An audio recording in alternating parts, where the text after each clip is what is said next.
I wish I'd never gotten into this. I wish I'd never started digging. I don't know exactly what's going on, but something really fucked up is happening. First thing, last time I mentioned the voicemail I'd left on Samantha's phone. I said I could hear the phone vibrate as I was getting closer.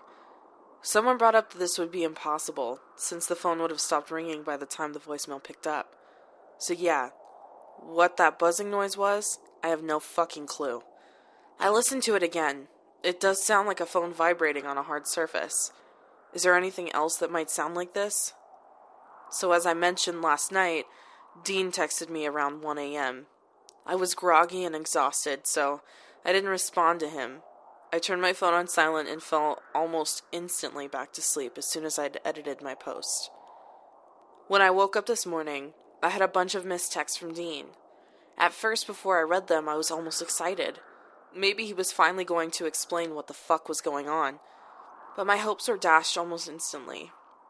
These were in the same group chat that started this whole debacle. Samantha's phone had died last night, and I had it, so clearly she wasn't responding. Here's a transcript. Dean. Come over. 5 minutes later. Dean. Come over. 2 minutes later. Dean. Come over. Dean again.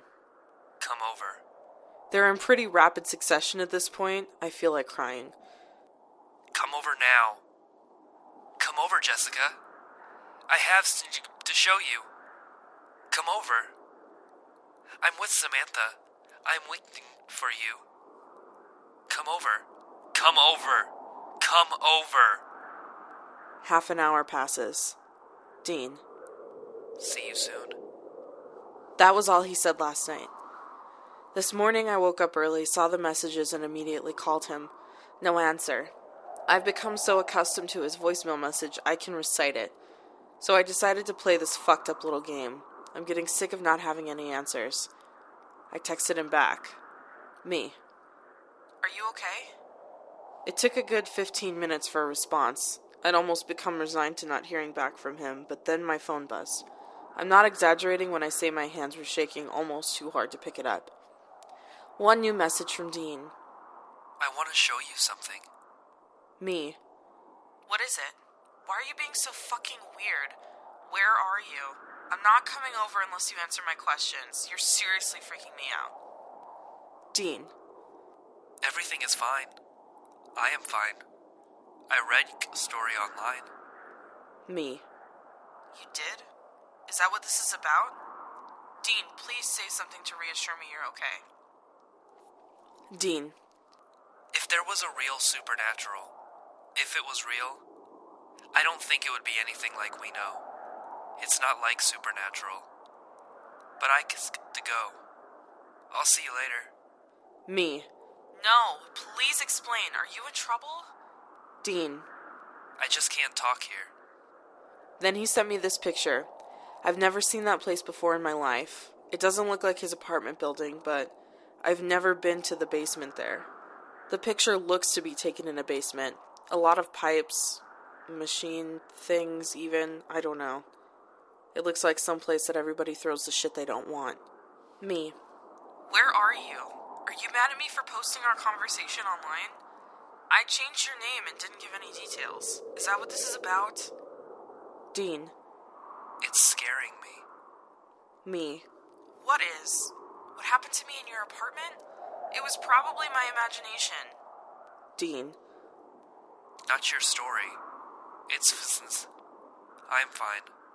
Me. Dean, if this is you, you need to be safe. Are you in trouble? Dean. If there was a real supernatural, if it was real, I don't think it would be anything like we know. It's not like supernatural. This is not a typo. He sent that same text twice. Me. Okay, the world isn't like supernatural. What does that mean? Dean. Did Samantha tell you? Me. Tell me what? A couple minutes pass with no response. Me. Please, Dean, if you're both just messing with me, please stop. It's really scaring me. I filed missing persons reports on you guys. Dean sends me this picture. It definitely looks weird, like some sort of reflective surface. I don't know. Kind of looks like I'm looking through a tunnel or something. It's really hard to tell. Dean. I'm just telling you. It's been hours since then. I texted him multiple times and there's been no response. So needless to say, I started this morning by freaking out. I called the police again and talked to the same cop, Robbins. He said these texts sound like my friend are just messing with me and they're probably fine. I brought up the idea of someone with Dean's phone and he said, "We'll keep that in mind. Just don't give him any personal information in regards to your whereabouts." He told me if he texts me again, just don't reply. So thanks, Officer Robbins. You guys, this is all very unlike Dean, and Samantha can't leave her phone alone for more than half an hour. So the fact that she hasn't tried to get it from me is disturbing on its own. I needed help. I needed someone who knew Dean and Samantha like I did, who would think this is as weird as I do. The only person I really knew who was good friends with Dean was his friend from college. Keeping with the supernatural TV show theme, let's call him Cass.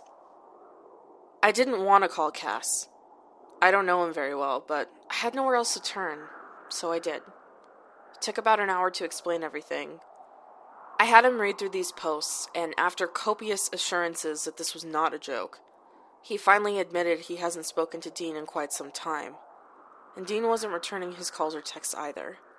He seemed concerned, but he also seemed curious and ended up insisting that we visit Dean's apartment again. I didn't want to, guys. Who in their right mind would? But I did. And I saw something that made me really question what exactly I'm involved with now. I don't think this is a serial killer.